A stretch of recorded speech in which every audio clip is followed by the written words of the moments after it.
Hey everyone, hope you guys are having a great week so far. I want to go ahead and get into the video for the week. And first of all, you guys, we are in fall officially. I don't know if you guys realize that, but we are officially going towards cold weather season. For a lot of you guys, probably not too happy. I'm in the same boat. But on the plus side, we're just a couple days away from October.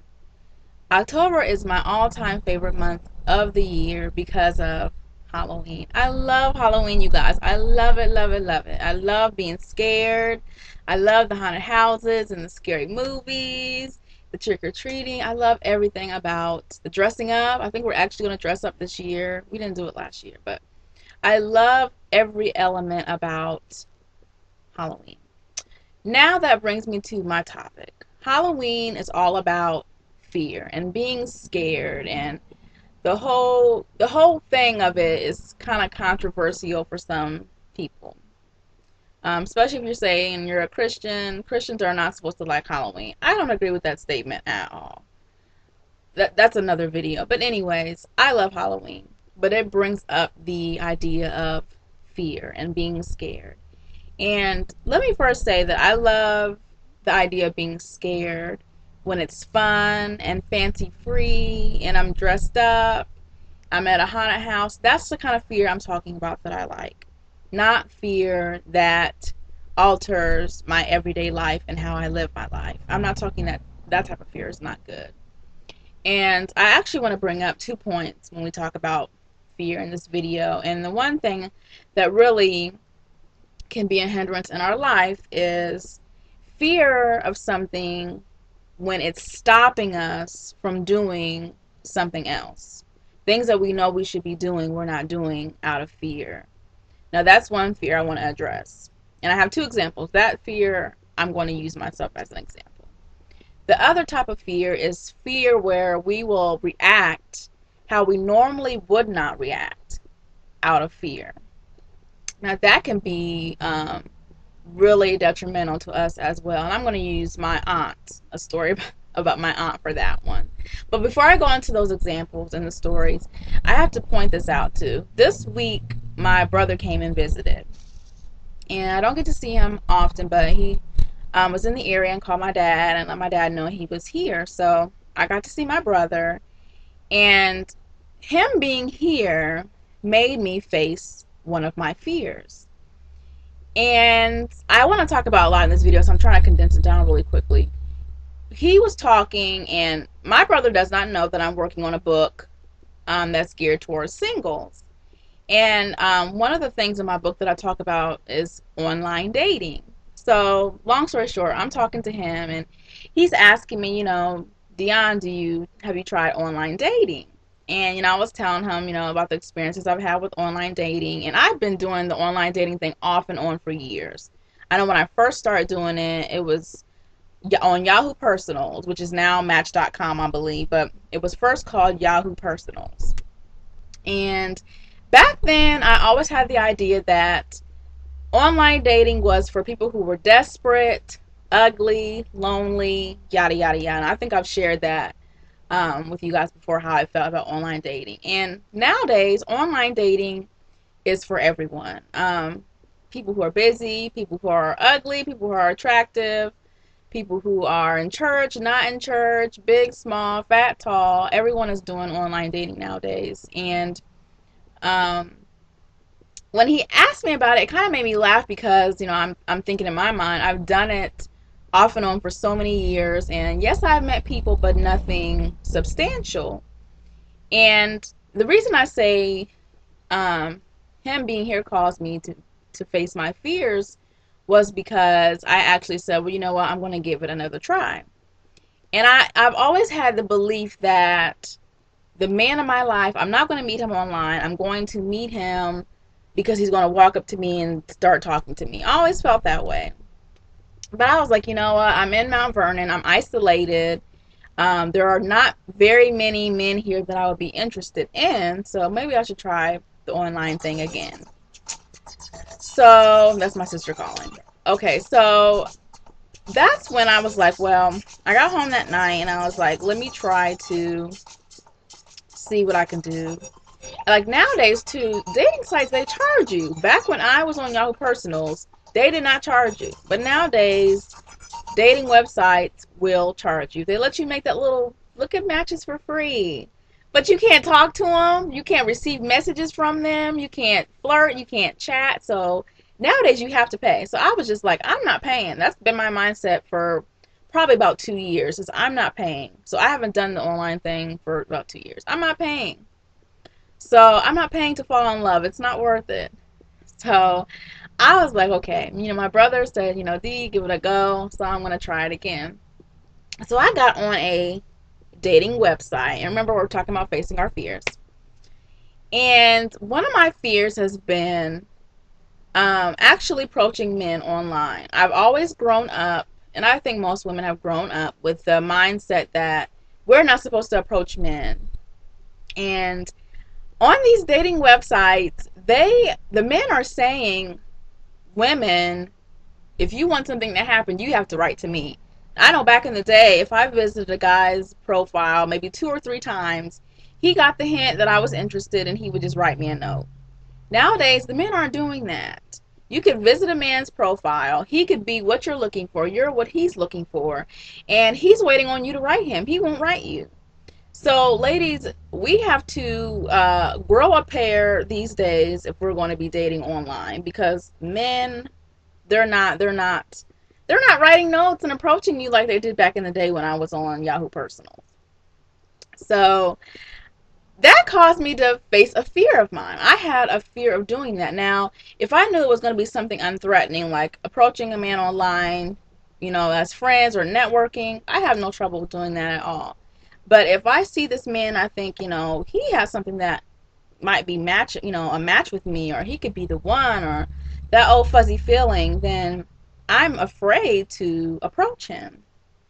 And because I just joined the dating website 2 days ago. And another reason why I would not do the online dating thing, you guys, is because I felt like a lot of the men are the same men that I seen years ago when I was on the dating website. Why are you still single?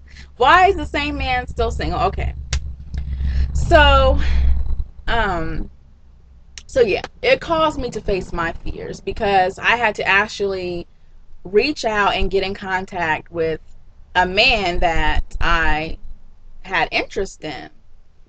And so far, this person did respond to me, and we've kind of chatted back and forth. But again, I have the apprehension there, because it's something that made me step out of my comfort zone, and I don't know what the result is going to be. I don't know what to expect from this happening. But in this way, I had to face my fears. Now this, yes, is something small, on a small scale, but the premise still being, it was something that I had fear about, and I had to face the fear, and hopefully I will have something to report on in a couple days.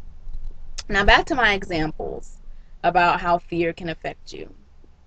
And one way fear can affect you is by making you so scared that you would do something you normally would not do. And the example that I have is, and it's a Halloween story, which is so convenient. One year, many years ago, all my cousins, we went to a haunted house. Now, I cannot remember where we were. I can't remember if it was one of the Christian ones where they try to, like the Scared Straight or the Scared to Hell or whatever, the little Christian ones, whatever they are. I can't remember what it was, but we went to a haunted house, and my aunt was there. And in this part of the haunted house, and I think most haunted houses have, when you go in, it's like pitch black, and you got to find your way through to the other side. It's a maze. So a whole bunch of people, I would say maybe 30 to 50 people, are pushed into this room at one time, trying to feel their way out in pitch blackness. And, I don't know where we were all at. I don't know if we were all scattered together, or we were all apart, or I don't know how the setup was. And I don't have the full story. I still to this day don't have every single detail. But my aunt, we were going through, and my aunt says that someone pinched her behind. Now, first of all, we're in a haunted house. It's pitch black. Ain't nobody pinching nobody in the dark. But my aunt, I guess if you think about it too, this is probably the best time to pinch someone. But someone pinched my aunt in the dark.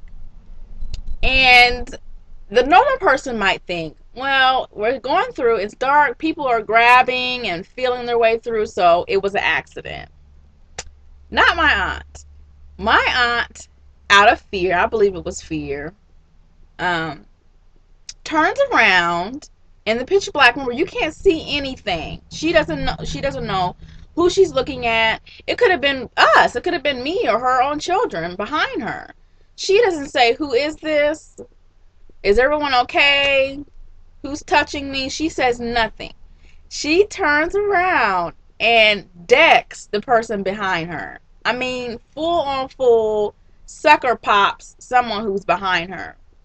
Now, thank God it wasn't one of us, because it could have been one of us, you guys. It could have been her own child that just got punched. No, my aunt turns around and punches somebody out of fear.